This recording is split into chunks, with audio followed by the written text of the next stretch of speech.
Today we are going to understand what is turning effect of force. Take a very easy example. हम लोग इस दरवाजे को खोलने के लिए या बंद करने के लिए इस हैंडल पर फोर्स लगाते हैं. आप ध्यान दो, this handle is very close to edge of the door. हम बहुत आराम से इसको फोर्स लगाकर बंद कर सकते हैं या खोल सकते हैं. When our force is used to rotate the door about this hinge which is at this end, hinge के about जब आप डोर को घुमाते हैं तो जो फोर्स का एक्शन है वो कहलाता है turning effect of force. Turning effect of force को आप कहते हो मोमेंट ऑफ फोर्स या torque. Turning effect of force की मजेदार बात यह है कि जितनी दूर हिंज से आप फोर्स लगाओगे उतना आराम से आप इस डोर को हिंज के अबाउट टर्न कर सकते हो. But as you move your point of application, now here I am using a word point of application of force. If I am applying force at this point, then this is point of application of my force. If I apply my force close to the hinge, I need more force to rotate this door.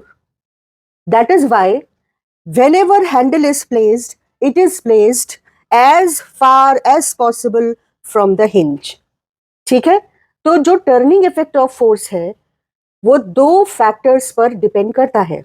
एक, कितना force हम लगा रहे हैं, और दूसरा, कितनी दूर इसको हिंज जिसे बोल रहे हैं in terms of physics we call it pivoted point. तो पाइवोटेड पॉइंट से कितनी दूर इसको लगा रहे हैं, दैट डिस्टेंस, और कितना फोर्स लगा रहे हैं उस फोर्स पर ये turning effect of force depend करता है. Now I am going to close the door. From the hinge, this distance of the handle is called perpendicular distance of point of application of force from the pivoted point. किसी भी force से जब हम किसी object को घुमाते हैं तो उसे हम कहते हैं टर्निंग इफेक्ट ऑफ फोर्स. आप इसको बीच से पकड़िए तो पाइवोटेड पॉइंट ये हो गया, और अब जब आप इसे घुमाएंगे तो perpendicular distance of your force from the point of application of force, ये डिस्टेंस ये इतनी ली जाएगी. लेकिन जब आप पाइवोटेड पॉइंट यहां कर देंगे और इस एंड पर फोर्स लगाएंगे तो perpendicular distance of force from pivoted point ये ली जाएगी. क्लियर हो रहा है? चलिए, we understand it in a better way. So now I will draw this rod to show the object which is going to rotate.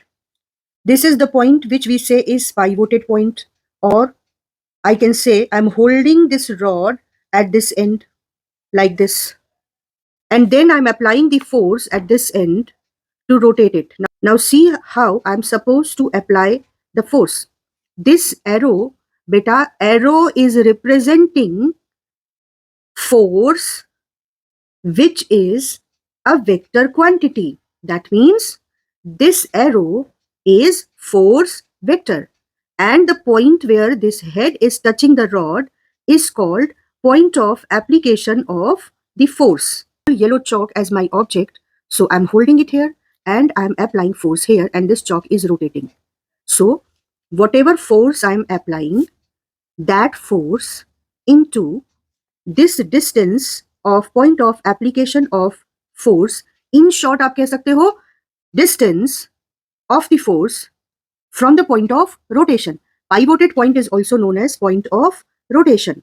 ये जो distance है ये है perpendicular distance. कभी कभी हम यहाँ पर एक छोटा सा horizontal line और vertical line perpendicular word को show करने के लिए बना देते हैं. ये डिस्टेंस जब इस फोर्स में मल्टीप्लाई होगा तो हमको मिलेगा torque. Now see how we are suppose to write torque. This is a Latin word, tau. It is tau. कैसे बनता है? टी की तरह ही बनता है, पर यहां ले जाकर हम इसे हल्का सा टिल्ट कर देते हैं, टर्न कर देते हैं, ठीक है? तो force applied into distance from point of rotation is called torque. और अगर मैं ये पूछूं कि एक रॉड मैंने ली है 1 न्यूटन की और इस पर, इसके इस एंड पर मैंने एक फोर्स लगाया है 10 न्यूटन का, calculate torque applied on this rod. I am holding this rod eight this point, so pivoted point or what else point of rotation is here. Very simple beta. Torque is 10 Newton into 1 meter. That is 10 Newton meter. So SI unit of torque is Newton meter.